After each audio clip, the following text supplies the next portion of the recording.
कहानी एक छोटे से गांव की है जो अपनी शांति और सुकून से भरा हुआ था। गांव की लोग बहुत ही सामान्य थे और अपनी रोजमर्रा की जिंदगी में खुश रहते थे।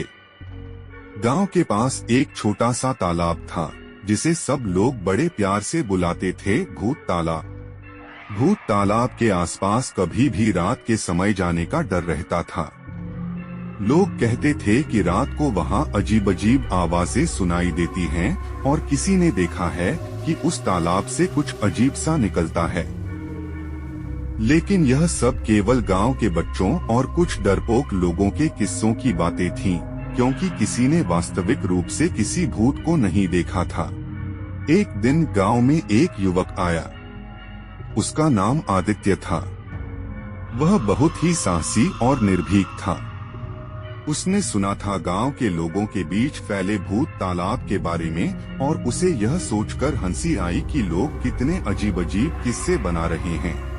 एक रात आदित्य ने अपने दोस्तों के साथ मिलकर निर्णय लिया कि वह भूत तालाब की जांच करेंगे।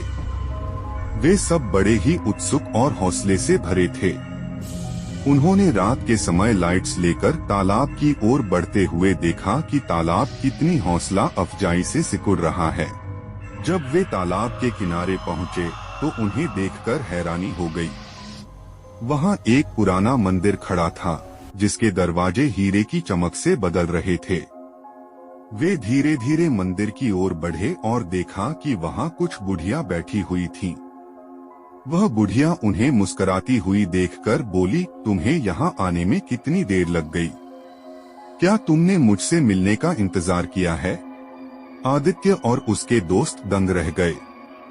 वे बुढ़िया से पूछने लगे कि यहाँ कैसे आए और यहाँ कौन सी अजीब अजीब आवाजें आती हैं। बुढ़िया ने कहा, यह सब केवल गांव के बच्चों की भ्रम बुद्धि है। यह तालाब मेरे साथी का घर है और हम यहाँ बिताए गए समय के लिए बहुत खुश हैं। बुढ़िया ने फिर बताया कि वह और उसके साथी बहुत समय पहले इस गांव में रहते थे और इस मंदिर में उनकी शादी हुई थी। वे दोनों अपने जीवन के आखिरी पलों को यहाँ बिता रहे थे, इसलिए यहाँ से आने वाली वही खुशियाँ और मुस्कानें थीं जो लोग सुनते थे। आदित्य और उसके दोस्त ने अपनी गलतफहमी को सुलझा लिया और वह समझ गए कि भूत तालाब में कोई भूत नहीं है। वे बुढ़िया के साथ बातचीत करते रहे और जाने माने लोगों के साथ मिलकर उन्होंने गांव में शांति और सुकून को वापस लौटाया। इस कहानी से हमें यह सीखने को मिलता है कि कभी कभी हमारी भ्रांतियों और डरों के पीछे हमें आत्मविश्वास और साहस की जरूरत होती है।